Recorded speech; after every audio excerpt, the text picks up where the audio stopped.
starring Elvis D. Tripp and his traveling troupe of strange voices, and featuring the musical stylings of Milford Whittle and his finger puppet marching band, with silly announcements by Warhol the Potato. We continue with Chapter 27, Ramunculus the Overlord of the 13th Dimension.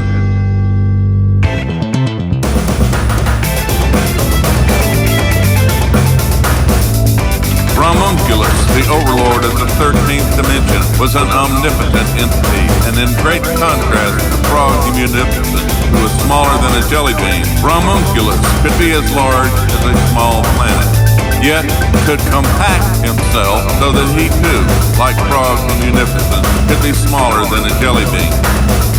There was a rogue time thread coming toward the dwelling of Ramunculus the Overlord of the 13th Dimension, and Ramunculus scurried to a conveniently located nearby safe area. Rogue time threads were not unknown to occur, of course, but they were more obvious and equally more frequent in the 13th Dimension, where Ramunculus and his dwelling inside an extended Calabi-Yah brain were located in space-time.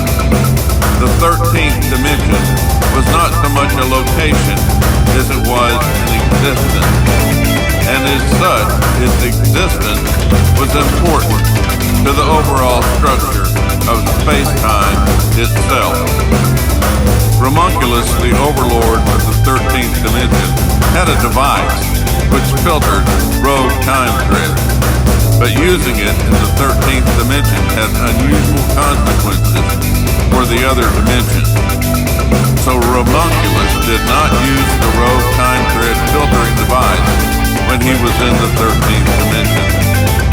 In what historically is considered generally to be the defining event regarding the use of the rogue time thread filtering device, one of the unintended consequences caused the people of an entire planet to have pink and purple hair, which was all the more unusual because prior to Ramunculus, the Overlord of the 13th Dimension, using the rogue time thread filtering device in the 13th Dimension, none of the people of that planet had hair, let alone pink and purple hair.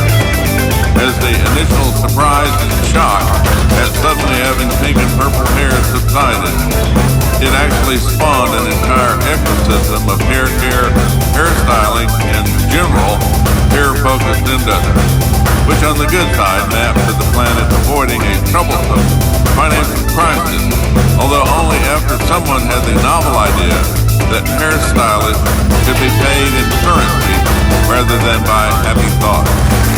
In fact, prior to this revelation, the entire economy of the planet was focused on using happy thoughts to pay for everything, something which had the bonus of saving the considerable expenses that traveled with printed currency and minted metal coins.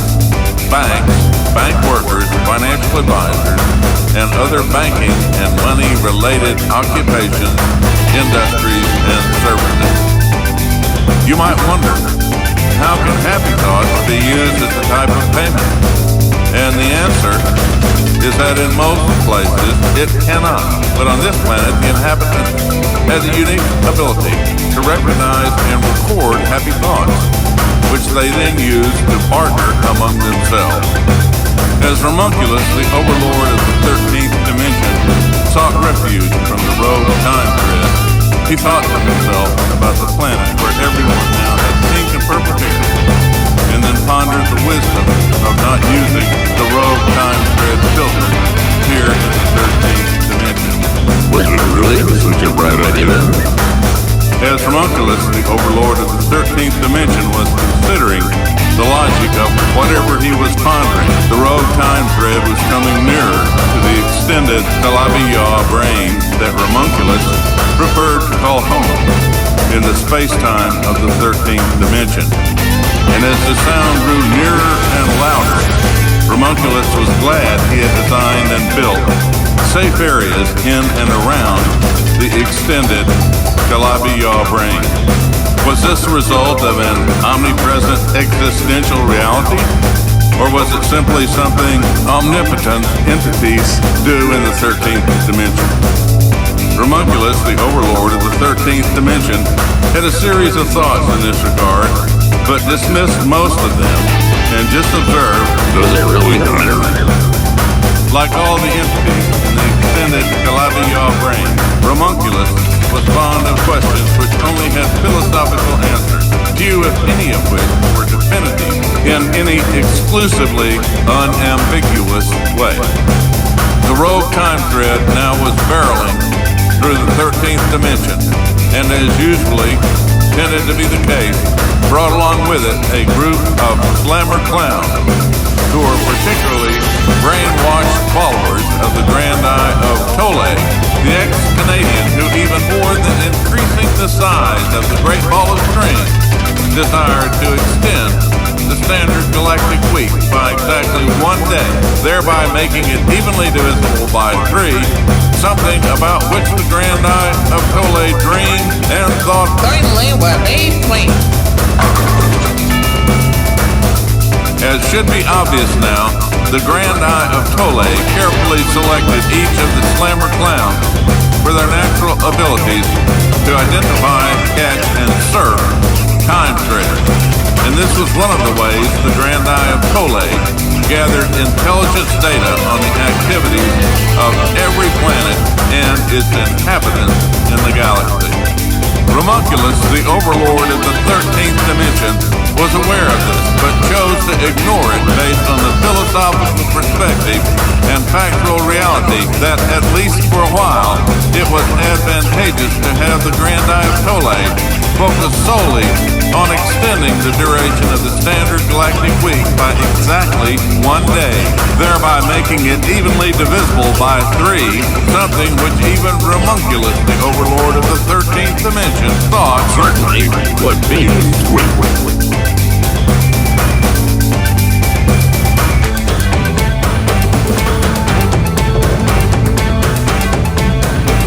Embrace blood love, and blood love will be your master.